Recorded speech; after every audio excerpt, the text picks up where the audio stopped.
tukiingilia swala la urithi na siasa za humo nchini, wageni wangu unavyowaona tayari wameingia studioni. Hujambo Barak Muluka?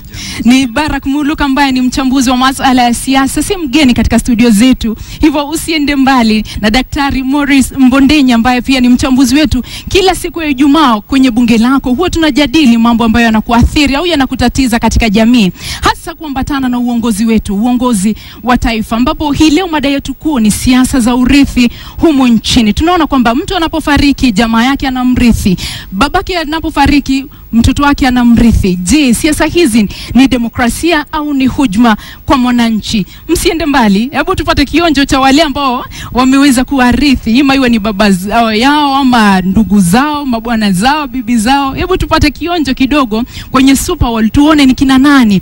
Tunaanza kwanza na Uhuru Kenyatta, rais wa taifa. Japo wameweza kujiendeleza kisiasa, tunaona kwamba jina Kenyatta pekee limeonekana kumpa msukumo mkubwa katika siasa za humo nchini, sawa na Raila Odinga aliyekuwa waziri mkuu wa taifa hili. Tunaona jina Oginga Odinga, babake hayati Oginga Odinga ni kiongozi ambaye aliheshimika sana humo nchini. Hivyo jina hilo pia, japo wameweza kujiendeleza kisiasa, jina hilo Oginga Odinga limempa msukumo mkubwa. Gideon Moi ambaye ni seneta wa Baringo, jina Moi limeonekana pia katika nyanja za siasa. Jina Moi limetajwa kuwa limempa msukumo mkubwa katika ulingo wa siasa, japo yeye pia ameweza kujiendeleza. Raymond Moi ambaye ni mbunge wa Rongai, ni mwanae rais mstaafu Daniel Arap Moi. Jina Moi pia limetajwa kuwa jina ambalo limeweza kumkuza ama kumpa jukwaa la kumsukuma katika ulingo wa siasa. Hebu tuendelee na wengine ambao wameweza kuwarithi watu wao. Eugene Wamalwa, kijana Wamalwa alikuwa ndugu yake hayati kijana Wamalwa. Eneo bunge la Saboti akaweza kupata ubunge katika eneo hilo. Musalia Mudavadi na babake Moses Mudavadi ambaye pia ni hayati katika eneo bunge la Vihiga. Joyce Laboso, dadake Lona Laboso aliyefariki na hivyo akaweza kumrithi katika eneo bunge la Sotik. Beatrice Kones ambaye bwanake Kipkalia Kones aliweza kufariki kupitia ajali ya ndege eneo la Bomet, na hivyo Wakenya nao wakampa kura na kisha kumwingisha bungeni katika eneo bunge la Bomet. Tukiendelea tunaona George Khaniri, babake Nicodemus Khaniri aliyefariki katika siasa, aliweza kumrithi babake katika eneo bunge la Hamisi. Jane Kihara, Samuel Kihara bwanake aliweza kumrithi katika siasa za eneo bunge la Naivasha. Mohamed Khalif, babake Ahmed Khalif aliyefariki kupitia ajali ya ndege wakati walipokuwa wakienda kwenye kampeni, aliweza kufariki na mtoto wake kumrithi katika eneo la Wajir Magharibi. Abdul Somad Nasir aliweza kurithi siasa za babake Sharif Nasir katika eneo bunge la Mvita. Na Kethi Kilonzo ambaye sasa tunamuona anajaribu kungangania kiti cha eneo bunge la Makueni, akitumai kwamba ataweza kuwa mwanamke wa kwanza kuchaguliwa kuwa seneta. Hivyo anangangania kiti hiki na wengine kama vile Kaloki na Mwau katika eneo bunge la Makueni. Ni siasa za urithi. Je, ni demokrasia au ni hujuma kwa mwananchi? Ni demokrasia. Naam. Naam. Kwa ukweli wa mambo ni kuwa lazima tukubali kuwa tangu jadi kuna familia ambazo zimekuwa kwenye mstari wa mbele katika mambo ya siasa. Sio hapa kwetu tu Kenya, lakini hata katika mataifa mengineo, kule Marekani, kule Argentina, kule India, kule Sri Lanka, kule Pakistan. Na jambo lililo muhimu ni kuuliza kuwa je, huyu mtu ameweza kuchukua na kunyakua kwa kimabavu au amepewa kura? Na pili, wakati amefika hapo, ni uongozi wa aina gani anao utoa? Lakini unapoangalia viongozi wengine, tutatumia mfano wa Kethi Kilonzo ambaye ni mgeni katika ulingo wa siasa. Siku ya Jumatatu tu ndio aliweza kutangaza kwamba angetaka kuwania kiti hicho. Si kwamba ni yeye kwa hiari yake, imeonekana ni kana kwamba watu ndio wamemsukuma. Akasema mpaka ikafikia kiwango anasema mimi niko nasari katika ulingo wa siasa. Ameiva, ametayarishwa vya kutosha kujiunga na ulingo wa siasa. Tukiangalia hilo swala la watu kuingia siasa kiukoo, lazima tujiulize jambo moja. Kuna uwezekano kwamba hao watu wanajiunga kwa siasa kwa sababu ya jina la kijamii. Naam. Au wana uwezo wa kuweza kushika zile nyadhifa. Kwa hivyo mambo ni mawili. Tunaweza tukasema ni kidemokrasia kweli mtu kuingia siasa kwa jina la ukoo, kama huyo mtu kweli ana uwezo wa kuweza kushika ule wadhifa na kutekeleza yale majukumu ya kisiasa. Lakini iwapo huyo mtu hata kuwa na uwezo, basi hiyo ni hujuma hata kwa wananchi ambao anatakikana kuwakilisha. Na mnajua swali ambalo Wakenya wengi wanajiuliza, mbona iwe kwamba mtu wenu akifariki au una jina la kutajika, ni lazima Wakenya nikana kwamba wanashikwa mateka, wanaambiwa nikana kwamba wana ada ambayo ni lazima watimize kwa sababu tulimchagua fulani na hajatimiza, wewe ingia pale uweze kuendeleza yale alikuwa ameanza. Mbona tusukumie Wakenya kuwachagua hawa watu? Sifikirii kuwa kuna ukweli wowote katika misimamo ya aina hiyo. Kwanza kabisa huyo mtu hajapewa kwa kimabavu. Watu wameulizwa kuwa wampe kura na wana nafasi ya kuweza kumtathmini na kuona kuwa anatosha au hatoshi. Wakati alipofariki Michael Wamalwa na kukawa uchaguzi mdogo katika sehemu ya Saboti, alijitosa uwanjani Eugene Wamalwa na hakushinda. Yule aliyeshinda alikuwa ni yule Davis Nakitare, na watu wa eneo la Saboti walitazama wakaona huyu hawatampa. Na kuna wengine ambao wameweza kupewa na wakafanya kazi muhula mmoja na kisha baadaye wakaondoka. Utamuona kwa mfano kule sehemu ya Muhaya kuliweza kuwa Sande Mukuna ambaye aliweza kuja akafanya kwa muda mfupi akaondoka. Aliweza kuwa Nyiva Mwendwa katika sehemu ya Matinyani, na bwanake Chale Mwendwa aliweza kuwa naye pia mwanasiasa shupavu na akaondoka. Kuliweza kuwa Juma Boy kutoka sehemu za Matuga kule.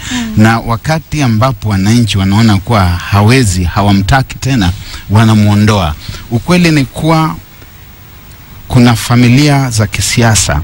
Tunajua kwa mfano kuwa kule Argentina katika mwaka wa 73 alikuwa hapo yule Juan Perón wa Argentina, na wakati alipokuwa aliwania tiketi moja yeye na mkewe Stella Isabella Perón, wakawa mmoja ni kama rais, mwingine ni naibu wa rais, na hata alipoaga dunia Juan Perón ni mkewe Isabella ambaye alichukua akawa ni rais. Ukiangalia sehemu za Sri Lanka tumeweza kuwa na Bandaranaike. Huyu Bandaranaike aliweza kuchukua baada ya mumewe kuwa hapo, na ndiye pia aliyekuwa mamake huyu Rais Kamaratunga wa huko Sri Lanka. Kule Marekani tumeweza kuwa na John Adams, James Adams na watu wengine wa familia hiyo. Tumekuwa na kina Roosevelt, tumekuwa na kina Bush. Ni jambo la kawaida, jambo ambalo tunastahili kuuliza, je, ataweza? Iwapo baba yako ni sonara, kuna kila uwezekano kuwa wewe au mwingine kutoka katika hiyo familia atakuwa sonara. Na niposa ni hivyo na kuuliza, tuseme babangu alikuwa mwanasiasa, ni nini kinakufanya kwamba uhisi kuwa mimi ukinisukuma nitaweza kutimiza yale babangu alikuwa akiyafanya? Mimi siwezi kuwa babangu. Ni yale mazingira ambayo umelelewa, ni mazingira ya kisiasa. Lakini haimaanishi kwamba naweza siasa. Ukimwangalia Uhuru Kenyatta kwa mfano, amelelewa katika mazingira ya kisiasa. Wakati alipokuja mara ya kwanza wakamtema, hata wale wa karibu wakamtema, baadaye amejipamba na wakaja wakampa. Ukimwangalia Raila Odinga, huwezi kumkosoa kwa kusema kuwa babake alikuwa mwanasiasa, yeye sasa hawezi. Kuna wengine wengi ambao tunaweza kupeana mifano. Jambo lililo muhimu ni hili: je, huyu mtu amepewa kwa njia ya kifalme bila wananchi wenyewe kuulizwa? Kwa mfano sasa hapa katika Makueni, tulia hapo kidogo hapa Makueni, na nikupeleke moja kwa moja Makueni tuweze kuona yale aliendelea kwenye siasa zinazoendelea katika eneo hilo, ili kujaza pengo ambalo liliachwa wazi baada ya kufariki kwa marehemu Mutula Kilonzo. Nilipoteza ndugu wetu Mutula. Tulitumana Mutula, lakini Mutula hajakufa. Sio? Simeona kesi? Sio ni Mutula? Wanasema ati the king is dead, long live the king. Sijaletwa, sijalazimishwa. Nimesikia sauti ya watu wa Makueni. Na mimi nataka nimshukuru stepmother wa Kevi Nduku kwa kukubali kwamba yeye pia atamuunga Kevi mkono. Siku ile tulikuja, aliambia nyinyi kwamba ako kwa nursery, sio? Leo mimi nimekuja tena kumpatia shahada ya degree. Kevi kuna nafasi na kungojea kuingia kwa kamati ya legal ya sheria ya kuangalia kila kitu ya sheria. Ukiingia tu pap bila kuweka hapo. Kilichonivutia hapo sana ni kwamba mfalme hafariki. Mfalme huendelea, maisha yake huendelea kwa vizazi vyake. Siasa za Kenya sasa zimegeuka kuwa kiti cha ufalme. Kwamba tunarithiana. Ndio kauli ambayo ilijitokeza pale kwa mapana. Naona nikana kwamba haukubaliani na nayasema. Sijui tuanzie kwa daktari. Mimi sikubaliani na hilo swala kwamba mfalme hafi. Maanake sasa hii itakuwa ni kama tunafanya siasa ambapo tunasema kwamba mtu akifa ni lazima basi mtoto wake ama ndugu yake ama kaka yake afanywe kuwa mfalme au kuwa mwanasiasa katika lile eneo. Jambo ambalo kweli siwezi kubaliana nalo. Unaweza kawa kweli mfalme amekufa na ule utawala wake na ule uwezo wake wa kifalme. Basi kama mfalme amekufa na uwezo wake wa kifalme, tunaweza tukatafuta mfalme mahali kwingine. Lakini hatuwezi kukaa chini na kufikiria kwamba kwa vile hii familia imetoa kiongozi mmoja, basi wale wengine ambao watakuwa viongozi katika lile eneo lazima watoke kwa familia hiyo. Hilo ni wazo duni kulingana na mimi, na demokrasia haiwezi kuangalia masuala ya uongozi kupitia mwelekeo huo. Barak, kuna kitu kinaonekana naona hapo tunapotoshana na ni vizuri tuweze kusahihishana.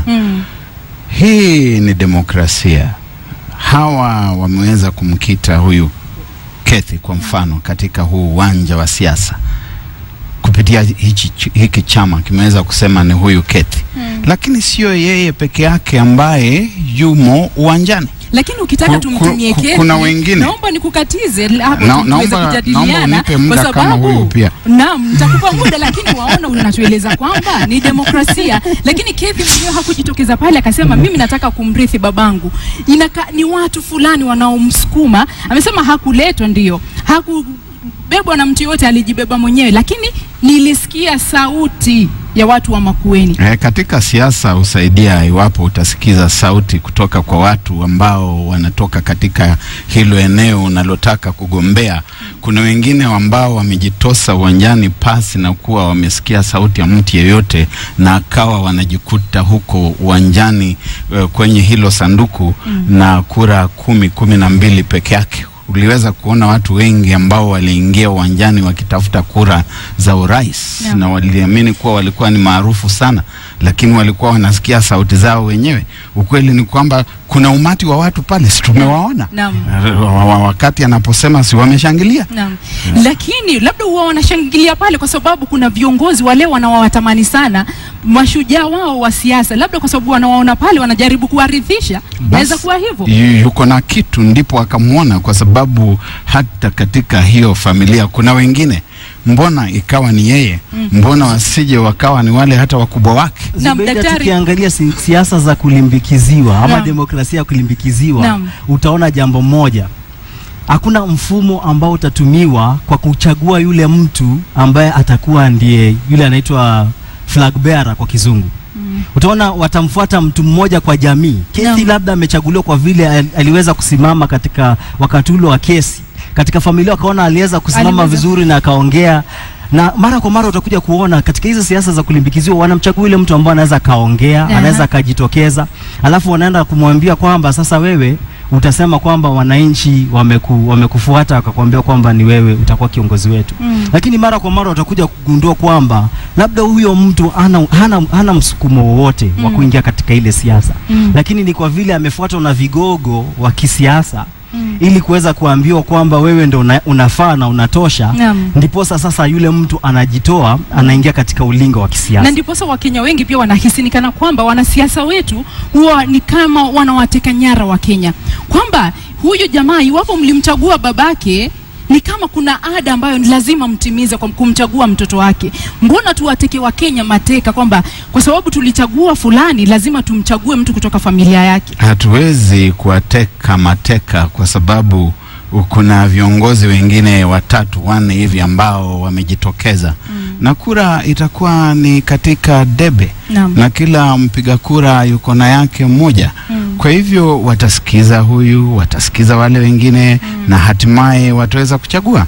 Na profesa amesema vizuri sana kuwa wamemuona jinsi alivyojieleza, kuwa wao huangalia mtu ambaye anajua kujieleza, na walimuona jinsi alivyojieleza.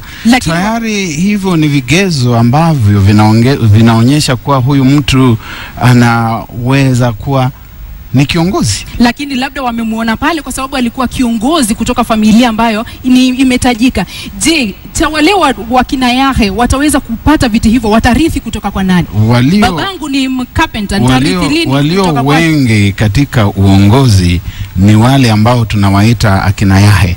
Tunapoangalia hawa akina Kenyatta, akina Mudavadi, akina Odinga, ni asilimia ndogo sana kwa wale wengine wote, na wao pia wana haki yao ya kidemokrasia na hiyo haki kuweza kushiriki. Wataipata lini hiyo haki? Wakati ambapo wanajitokeza. Tusije tukasema wewe Uhuru babako aliweza kuwa rais usisimame, eti Ngenge Muigai ambaye ni binamu wako aliweza pia kuwa mbunge wa sehemu ya Gatundu ati msisimame. Hapana, pia wao ni raia wa jamhuri yetu. Wana uhuru wa kuweza kusimama bila kuanza kubaguliwa. Haya tunayosema kuwa wewe usisimame kwa sababu babako alikuwa huko, ni ubaguzi pia wa aina yake. Lakini la kumalizia, wale watu hawaambiwi wasisimame, wanaambiwa simameni. Lakini juu na kupatiwa ruhusa ya kusimama, wale wengine ambao wangetaka kina Yahe ambao wangetaka kusimama pia wasizuiwe. Maana utakuja kuona vyama hivi vikubwa vya kisiasa ndio vinaua mtindo wa kwenda kuchagua mtu katika familia ya marehemu ambaye atakayerithi.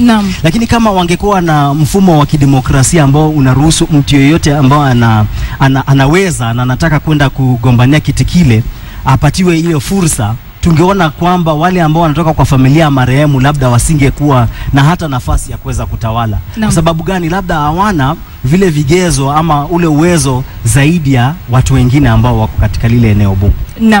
Shukran sana. Ni hayo tu ambayo tunaweza kuyajadili kwa leo kwa sababu muda pia umetupa kisogo, lakini shukran sana kwa muda wenu na yale maoni ambayo mmeweza kuibua. Labda mtazamaji, natumai kwamba umeweza kujifunza jambo moja au mawili kutokana na mjadala wetu wa leo ambao tumekuwa tukijadili siasa za urithi.